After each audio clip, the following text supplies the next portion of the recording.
make indication that this is lecture 3.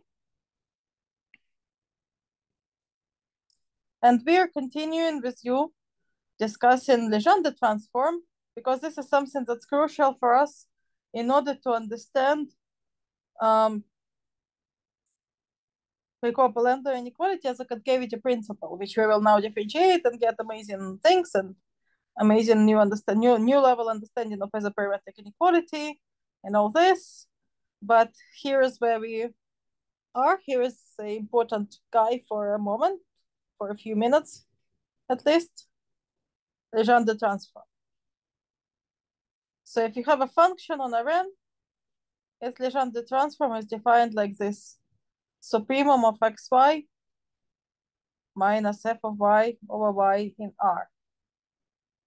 So in a way, it's a function that's somehow an envelope. So if we have a function f, see what happens here is we consider some kind of hyperplanes, specific collection of hyperplanes for every value of y. So for every x, we have its own hyperplane, and we consider that as supremum. So we get a function like this. And so the key property of Legendre transform is that it linearizes in convolution.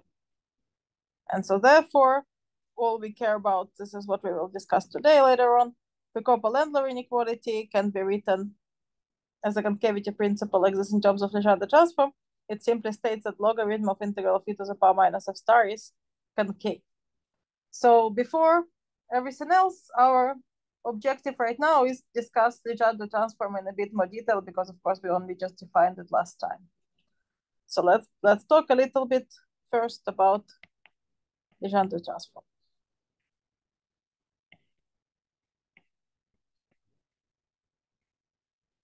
Get f star of x is supremum over all y in Rn of xy minus f of y.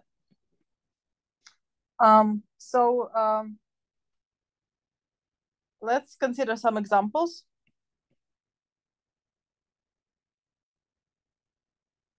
For instance, maybe something simple, function f of t to the power p over p on R. Then what is f star? F star of t, let's say, is supremum over all s in R, right? N is dimension 1 here, so it's just easy. Ts minus f of s. Right, so supremum over all s in R of Ts minus s to the power p over p. Now, what do you reckon? Where is this supremum achieved? If you fix t, what is the best possible s that you can take? How would we find it, by the way? How would we find it?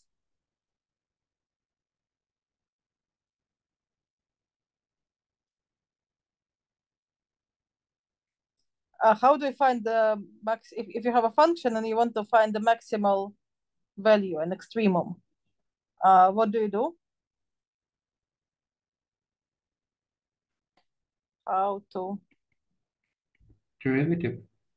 Exactly, derivative. How to find maximum of a function?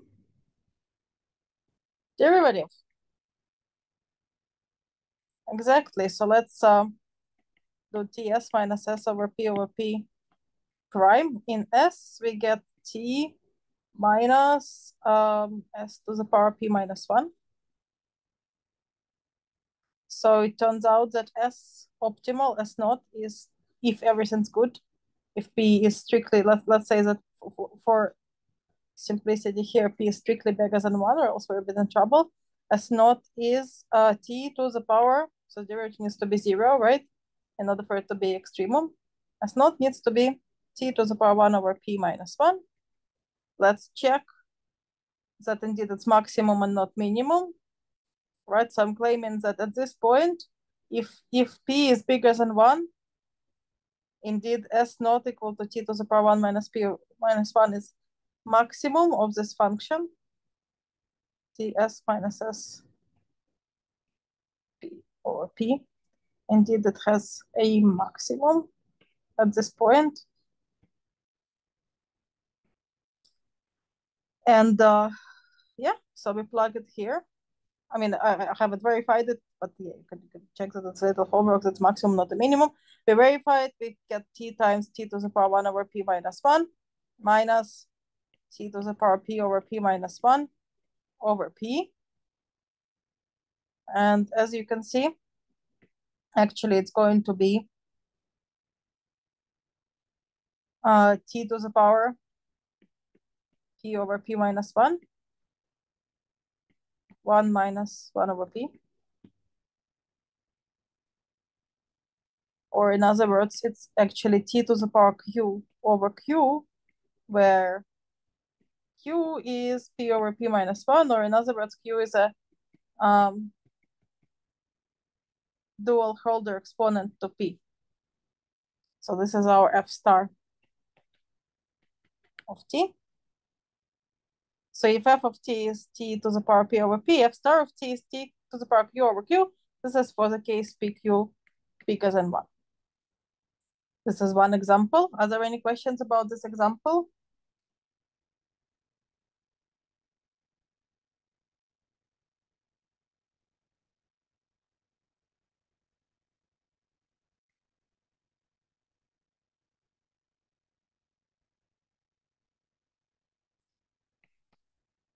Another nice example. So let's consider maybe the case where p is equal to 1. So let's say f of t is some alpha t where alpha is bigger than 0. Sorry, alpha absolute value of t. So something like this with a slope alpha.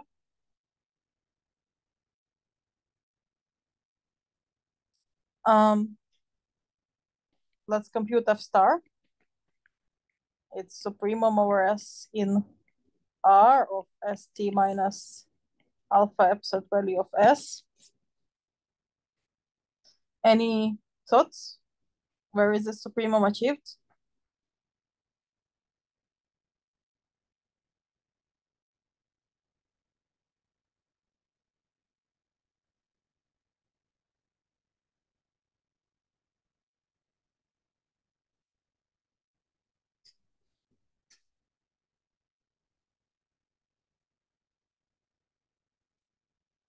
What would you need to select an s in order for this expression to be big as possible?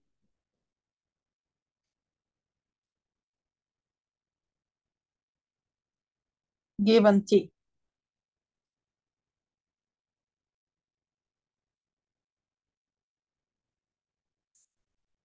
So the point is that there is actually two different cases. One situation happens if t is bigger than alpha by absolute value, and another happens when t is smaller than or equal to alpha, let's say. So what do you do if t is bigger than alpha? What do you let s to be equal to?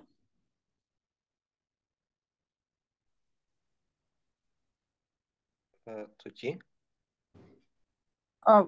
Why?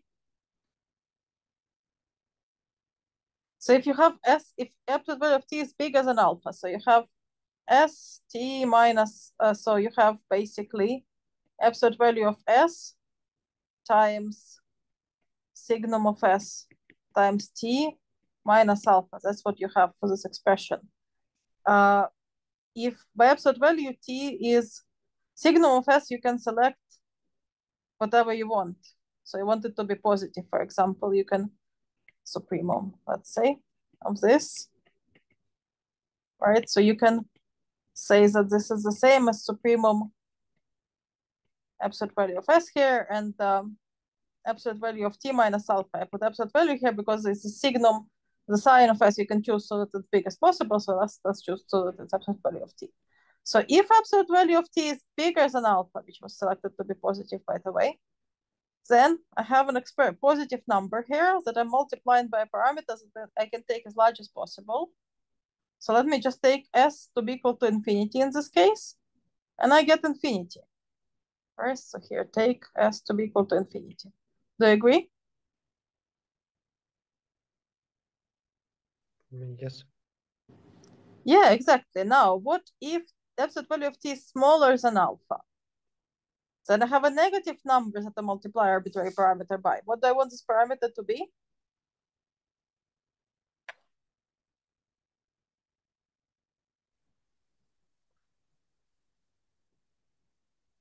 Well, then alpha or minus alpha in order to get 0. Exactly. So you would want s to be equal to 0. So take s to be equal to 0 because you have a negative number here. You want s to be as small as possible. So you just take 0. Exactly. Take 0. Yeah. So this is your f star. So alpha. So the conclusion is that if I have alpha times absolute value of t and take a star, I get a function which is infinity or 0. Infinity if absolute value of t is bigger than alpha, and 0 if absolute value of t is smaller than or equal to alpha, which is what we last time called, if you remember, infinity characteristic function of this interval minus alpha alpha. So a function like this by Legendre transform gets taken to a function like this. 0 on this interval, infinity outside. Any questions? There is many more examples of this type. So more generally, if you take a characteristic function, sorry, it's a support function for convex body K, which is something we discussed last time. All right, it's supremum of xy minus, sorry, supremum, I'm writing the Legendre transform. Supremum over all y and k of xy. So this is support function of k. A support function of, so this is now k in a Rn, convex body. So we're now in dimension n. So hk star will be infinity characteristic function of k. And conversely, like this. And moreover, more general than that, if you consider Minkowski functional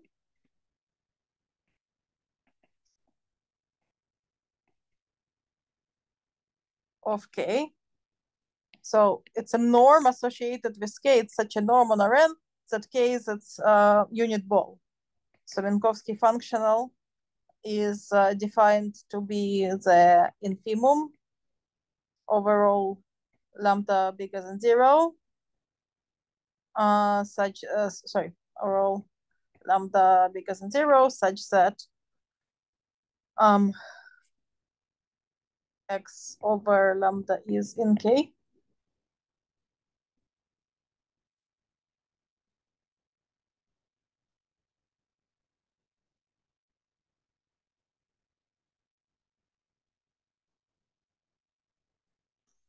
Let me just verify.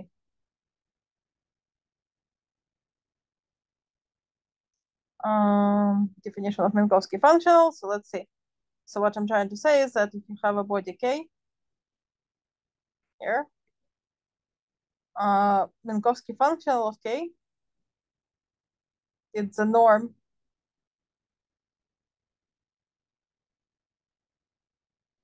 associated with k of a vector.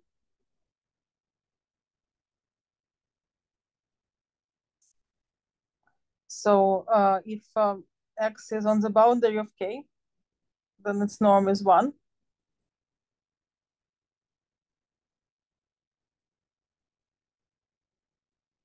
If x is here,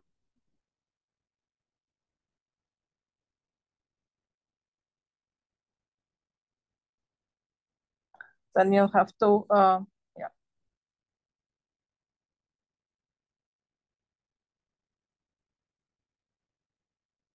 by some number.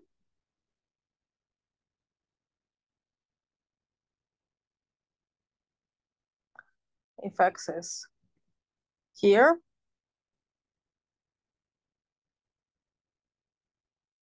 you could divide by a small number. Yeah, so this is the correct definition of Minkowski functional.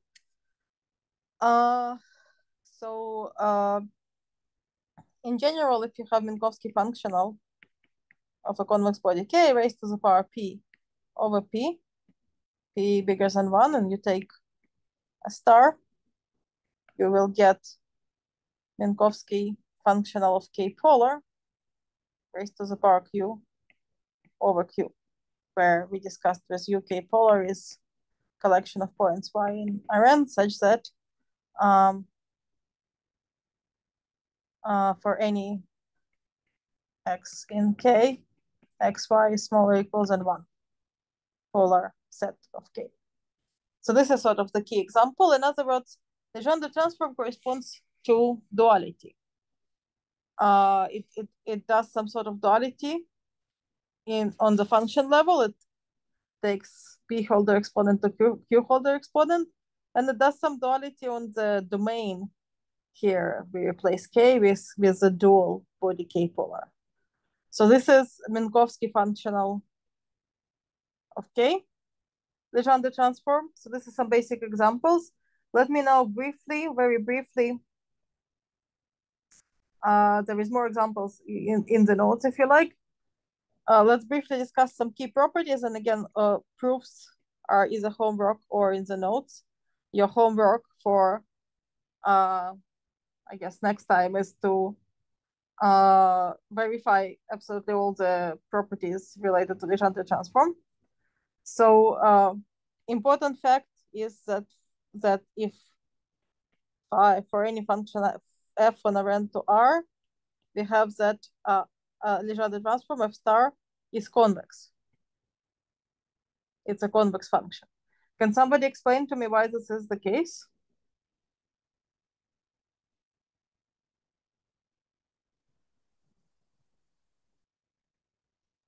It is supremum of linear functions, and supremum of convex functions is convex. Exactly. Very, very good. Because Legendre transform again is defined as supremum of some envelope of linear functions, and supremum of linear functions, or more generally, as you say, supremum of convex functions is convex. Great. Okay. Very, very good. Another thing is that now if f is itself convex, then f star returns just f. So it's I think algebraic term is involution. So f star is f. If you do Legendre, you always get back to the function, assuming that you started with a convex function, of course. Another thing with shifts, it acts very nicely with shifts. F plus a star of x is f star of x. There are also some interesting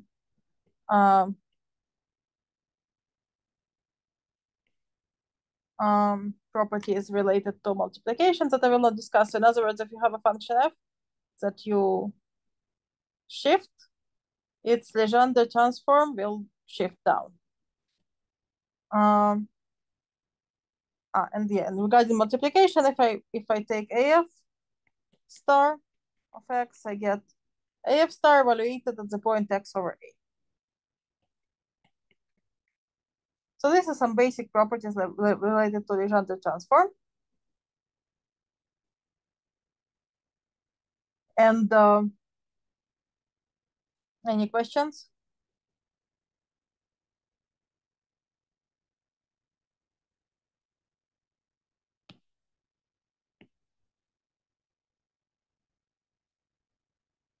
Let's briefly discuss what happens if the function is smooth. Legendre transform.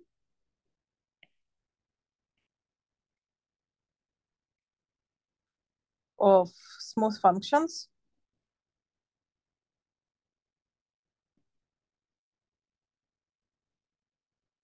So if the function is smooth,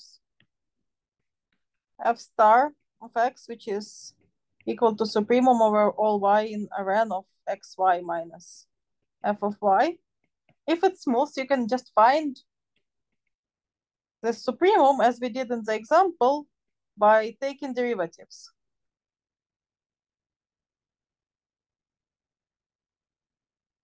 Maybe do Lagrange multipliers and things like this.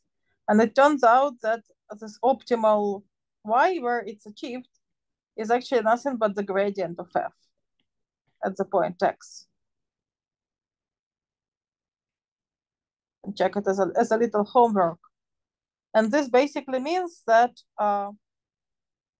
f of x plus f star of gradient of f of x is equal to x gradient f of x. Right, I'm just rewriting this definition, assuming that y equals to gradient f, and and since this gives actual supremum. So this is the definition basically of Legendre transform for smooth functions. It's sometimes convenient to use. Any questions about this?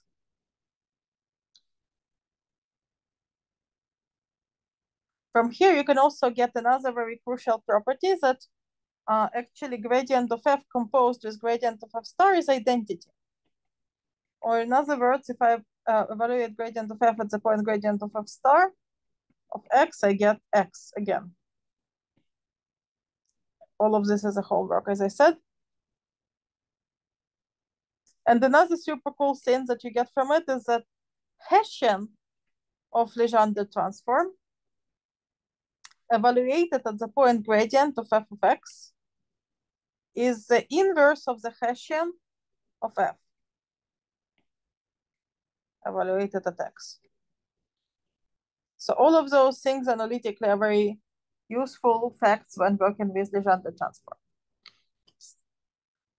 Cool. Are there any questions? So this is a very brief kind of get into Legendre transform.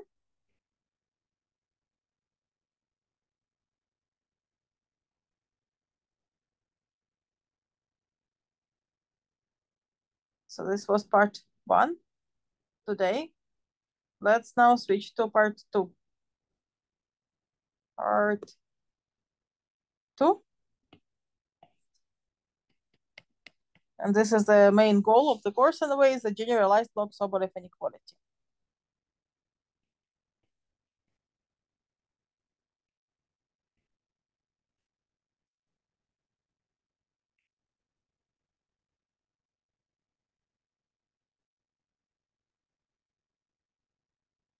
Generalized Log-Sobolev inequality. So let's recall the Prokop-Landler inequality.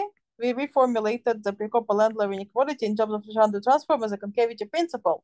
So Prokop-Landler inequality tells us that integral of e to the power minus t f plus just a second. No, it's actually crucial to be the other way around. 1 minus t f plus t g star is bigger than or equal to e to the power minus f star to the power t, e to the power minus g star to the power t here, 1 minus t here. This is a Prokop-Landler inequality. Or in other words, logarithm of the integral of e to the power 1 minus t f plus tg star is concave. It's bigger than or equal to 1 minus t log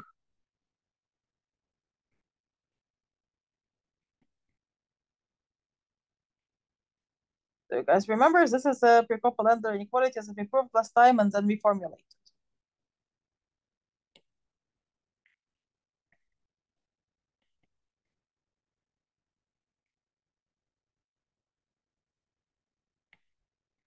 Any questions about this?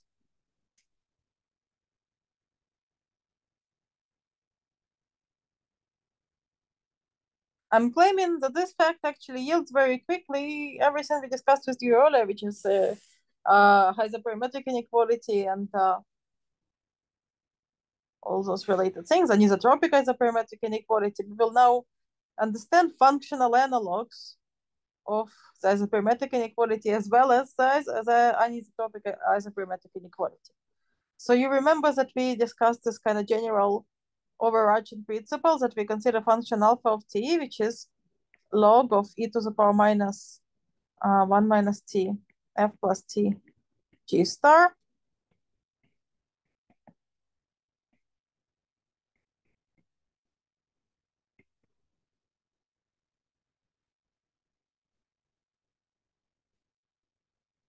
And we discussed with you that since alpha of t is bigger than or equal to for all t between 0 and 1, that's what Prekopa says, and alpha at the point 0, if you plug 0, you just see that it equals to 0.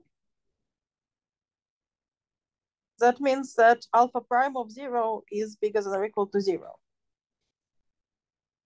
So in other words, what is alpha prime of 0? So we are looking at d dt log integral e to the power minus 1 minus t f plus t g star. Right, so this is what we are doing here. And actually the tail of alpha is very easy to take derivative with respect to t.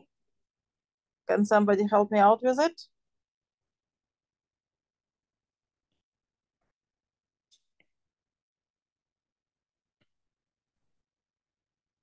What happens when we take derivative here?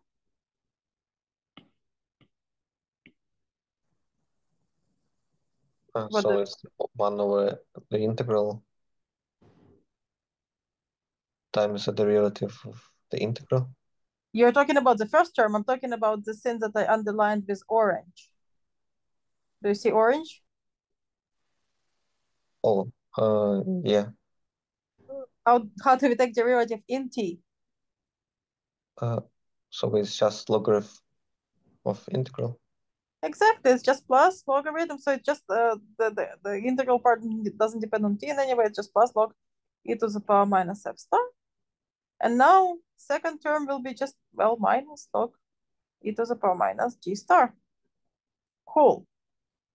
So this thing, according to Prekopa-Landau inequality, because of Prekopa-Landau inequality, is non-negative.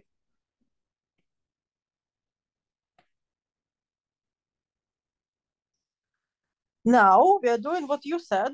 How do we understand the ddt of this log integral? Well, let's just differentiate on the log, right?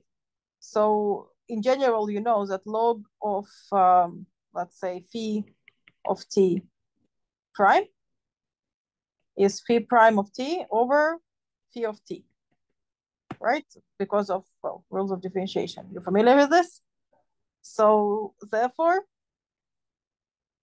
d dt log integral of e to the power minus 1 minus t f plus t g star is equal to d dt integral e to the power minus 1 minus t f plus t g star over this integral.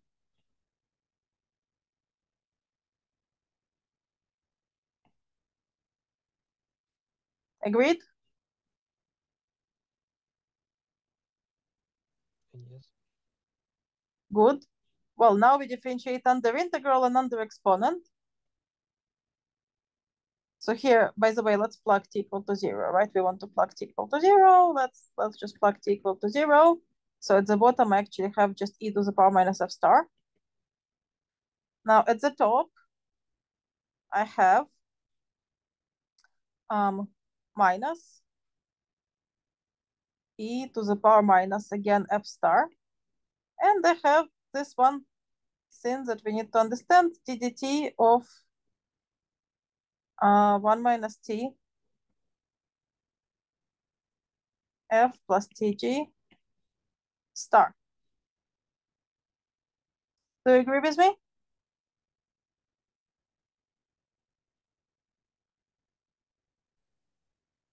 Yes. Good, I'm just differentiating the exponent. So now we arrive to the key question is how to differentiate under Legendre transform. How to differentiate under Legendre transform.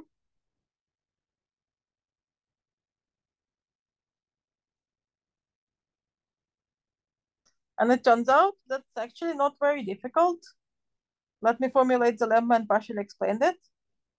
So here is a key lemma. So key lemma is the following. Suppose we have a family of functions. So what's going on here? Vt of x be a family of functions on Rn.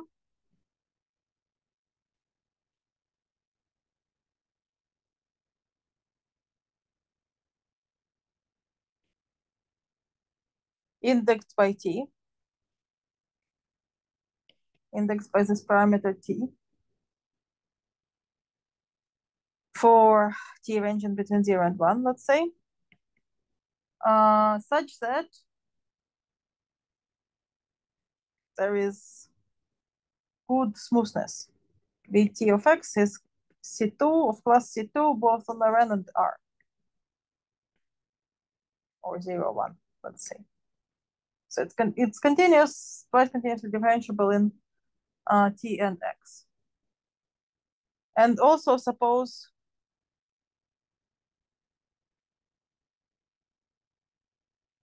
that, that for safety, suppose that Vt of x is convex. Right here for our computations, for Precopa, we assume now that f and g are convex, as we discussed earlier. Okay, so then the following two properties, two derivative computations are valid. So if I want to differentiate in t this family V star, it's very simple. I get minus the derivative, dot stands for derivative in t of v, evaluated as a gradient Vt star of x. And secondly, second derivative that hopefully we'll use as well today, t2 dt squared Vt star of x is equal to minus Vt double dot evaluated at grad Vt star of x plus Hessian of Vt of x inverse gradient of Vt dot evaluated at the point grad Vt star and grad Vt dot evaluated at the point grad Vt star.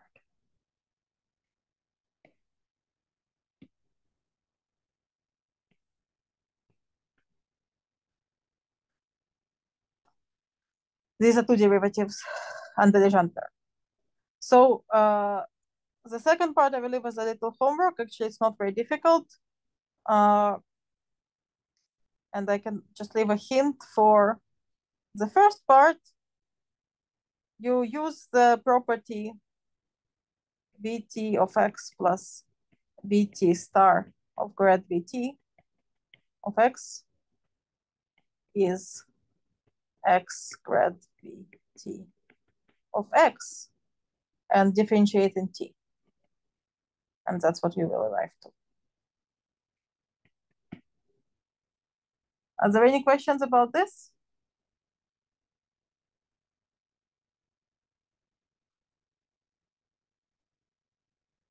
Let me, I should have made it of some different color. Here's.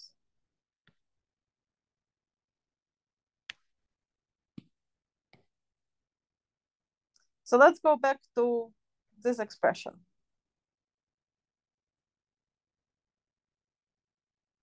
Okay, so going back to our computation.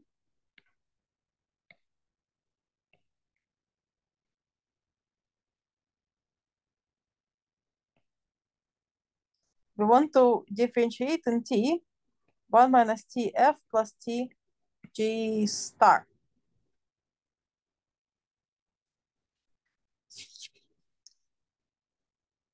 So my family Vt is just 1 minus tf plus tg. Agreed? According to this first formula, I get here minus Vt dot evaluated at the point grad Vt star. So can somebody tell me what is Vt dot?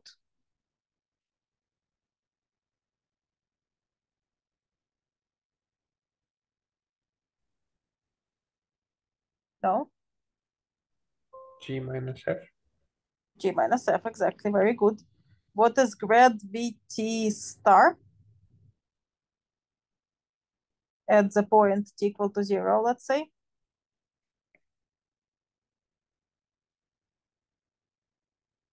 At the point t equal to 0, Vt is just f, right? So we just get grad f star. Agreed? So now, in other words, this expression is just, so we have a minus g minus f, so this is f of grad f star minus g of grad f star.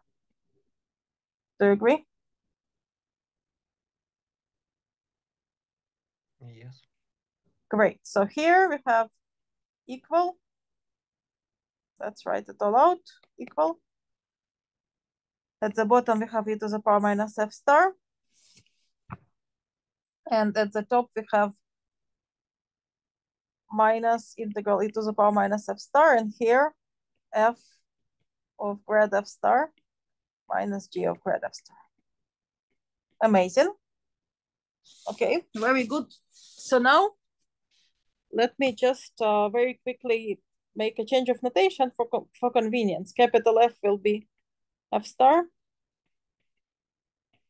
Then f is actually f star. And capital G will be G star. So I'll just jump from Legendre from F and G to the Legenders.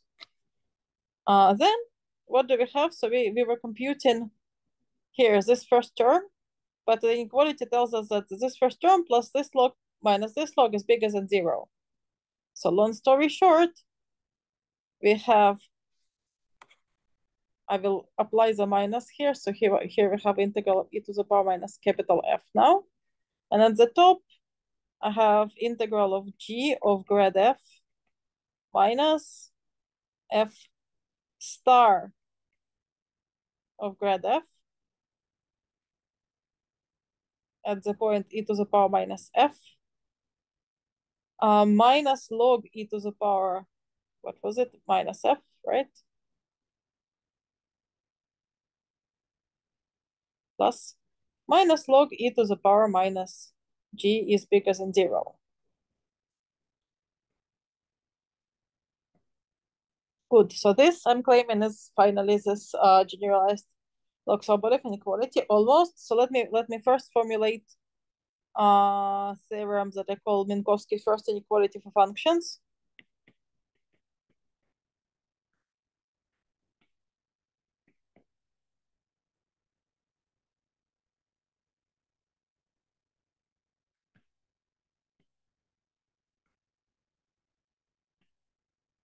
I want to consider for simplicity the case where f and g are convex functions such that integral of e to the power minus f is the same as integral of e to the power minus g. Then very simply, this first term is non-negative, right? Then very simply, we get that integral of g, sorry, actually, that was g, right? So it was g star. I'm sorry, I forgot that we have g star because we have g here. Yeah. So integral of g star evaluated at the point grad f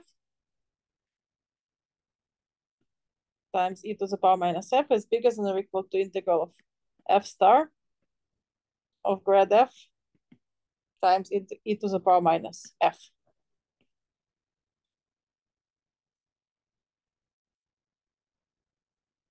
This is what we arrived to.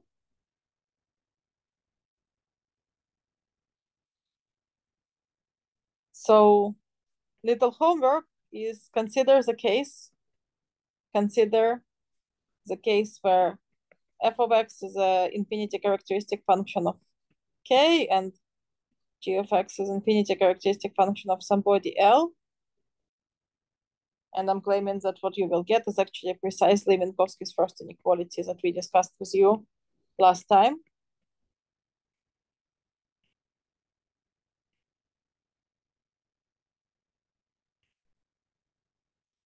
In other words, this expression is pretty much Minkowski's first inequality for functions.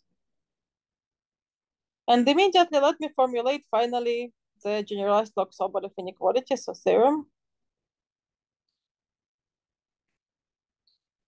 Generalized Log-Sobolev inequality.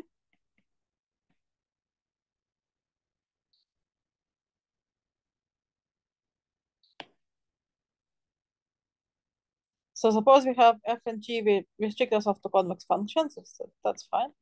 Suppose f and g are convex functions, integral of g star of grad f e to the power minus f is bigger than n integral e to the power minus f minus integral f e to the power minus f plus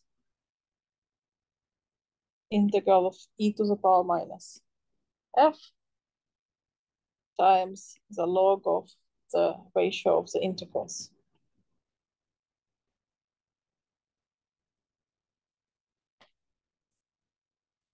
Any questions about this formulation?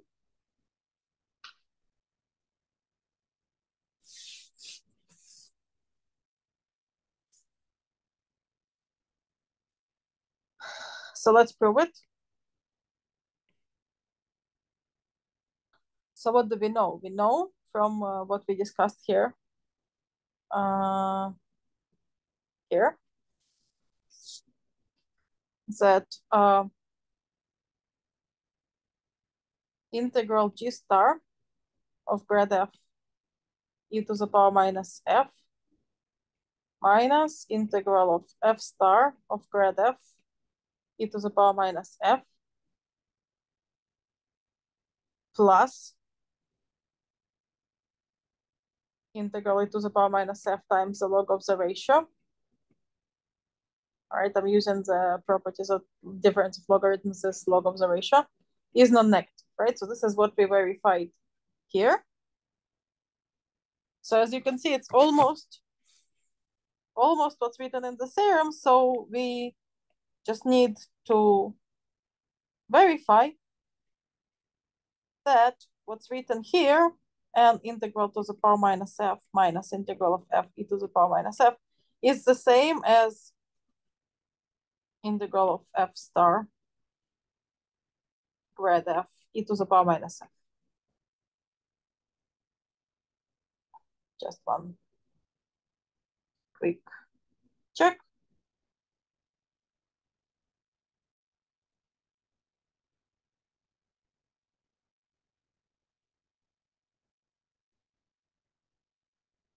Good. Here I should have minus, I'm sorry. Right. So why is this the case? So recall that f plus f star of grad f is grad f x.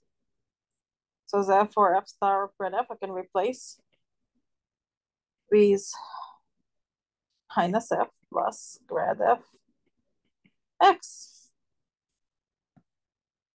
Right, so actually all we need is that integral of grad f x e to the power minus f equals to n e to the power minus f.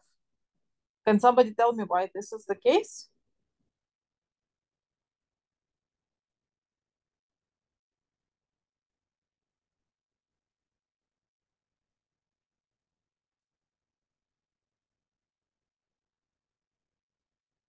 No, this is equivalent to taking minus grad of e to the power minus f x.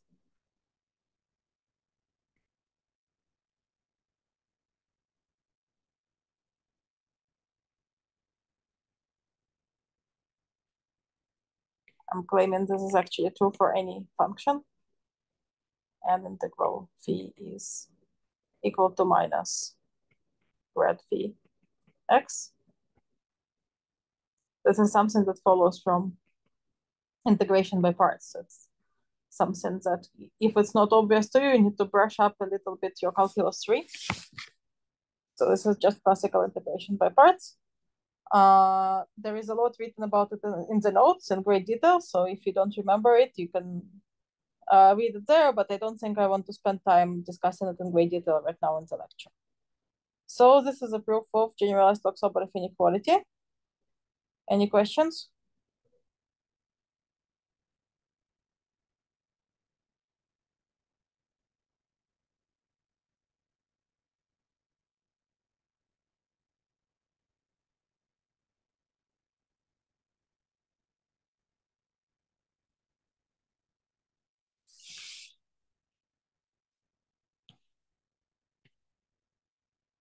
Note that you can reformulate this inequality by taking phi to be equal to e to the power minus f,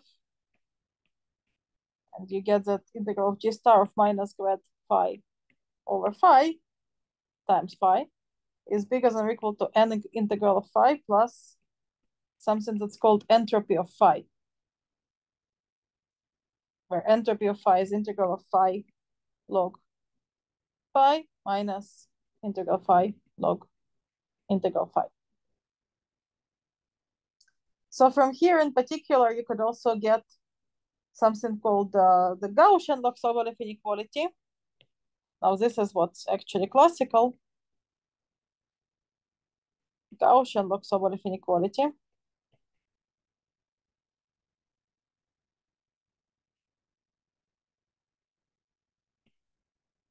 Not generalized.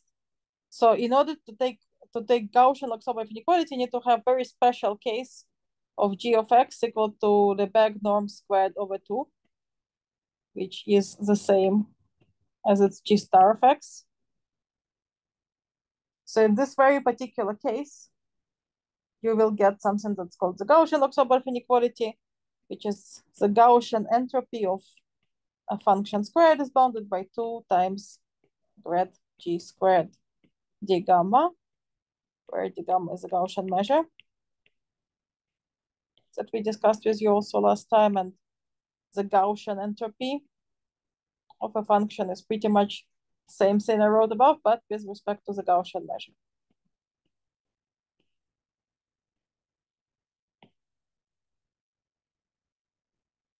Of course, huge advantage here is that this generalized Log-Sobolev inequality is much more general. You can have arbitrary function g here, so it's a very general phenomenon that includes in particular the isoperimetric inequality. So this is sort of the benefit. Are there any questions about this?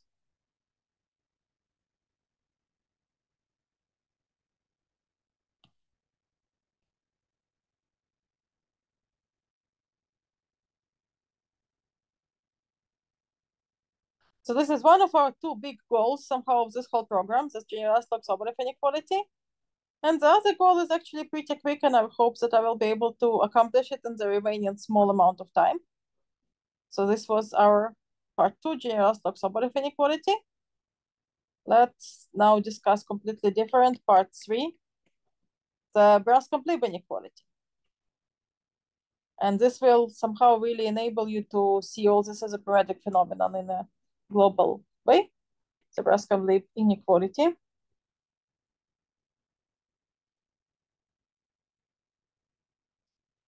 So the fact that Prokop-Allendler inequality is a concavity principle that tells us that the logarithm of e to the power minus of star is concave not only enables us to take this first derivative with respect to alpha, but as you remember, we can also take second derivative of the function alpha that we defined earlier and say that it's negative, right? When you have a concave functional, some derivative is negative.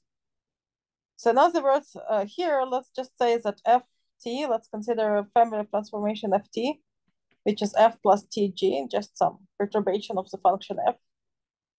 So we take f and perturb with function g. If we take d, 2 dt squared of log of e to the power minus ft is this perturbation squared, this is always going to be negative. So that's another way to obtain local information from concavity principles. Does this make sense?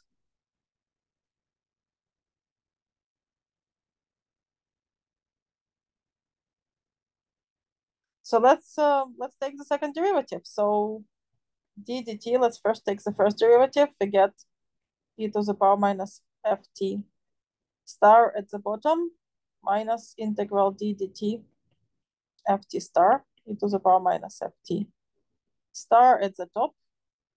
Do you agree? This is my second derivative.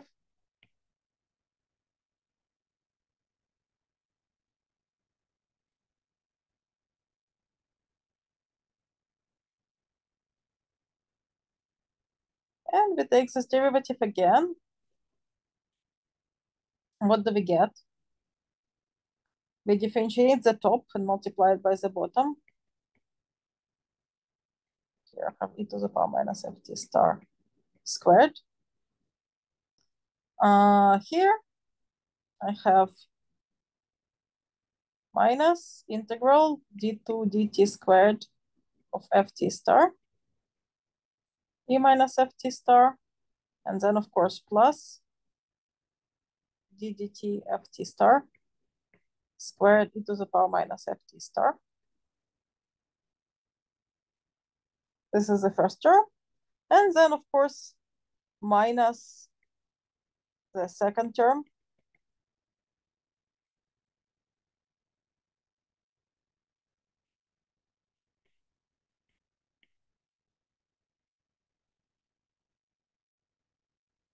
Squared. And this sin should be negative. Do you agree?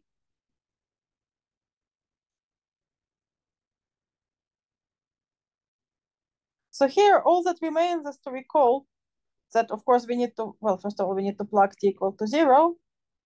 Second of all, we need to say that d dt of t star at t equal to 0 is actually just, as you remember, minus ft dot evaluated at the point grad, sorry, minus f dot evaluated at the point grad f. And d2 dt squared of ft star. Let's scroll up to our formula that we wrote here, right? It's not for nothing that we had two derivatives here.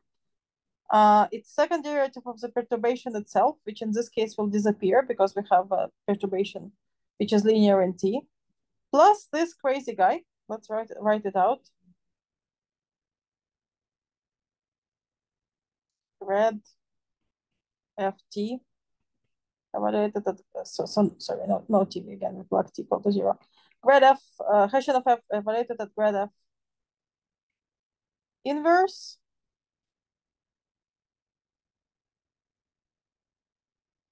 and here we take gradient of f evaluated at grad f. No dot here, right? So here we have sorry, we have g and also grad g evaluated at grad f and grad g evaluated at grad f. Sorry, let's take a change of notation. Let me just write out the conclusion to save time. So we look at this function phi, which is g evaluated at grad f. And what we get here is also, we'll have another quick change of notation. We will look at f star to be equal to v. And for this phi and for this v, we get from this, and I will leave it as a little algebraic homework, the following theorem, which is Brass-Complete inequality.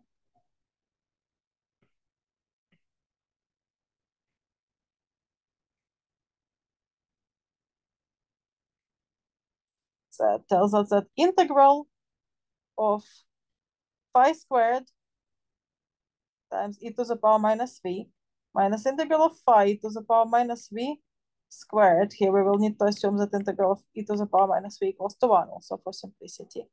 Is smaller than or equal to, here I have Hessian of v inverse grad phi, again e to the power minus v.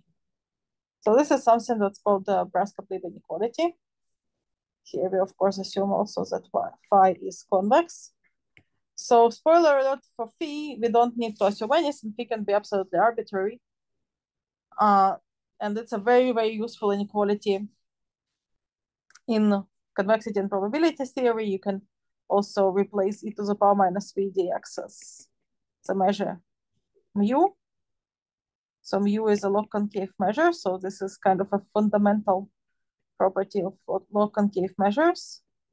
And it's important to remember that it arises as the second derivative of Prekopa-Lendler inequality. So just now from this one inequality, which is a functional form of Minkowski inequality, some sort of extension of isoperimetric inequality, we obtain these two very powerful functional inequalities, one of which actually is a generalized Log-Sobolev hasn't been really discussed in the literature all that much until recently.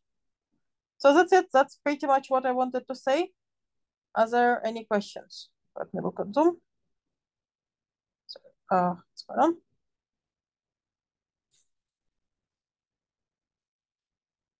Are there any questions?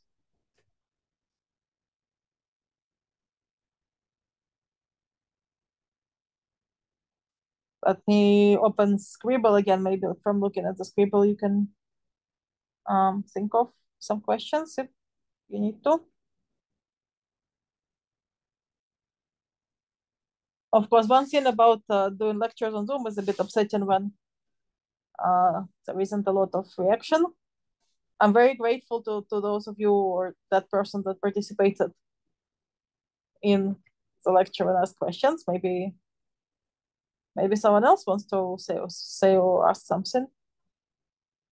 If you're shy, of course, you're very welcome to email me.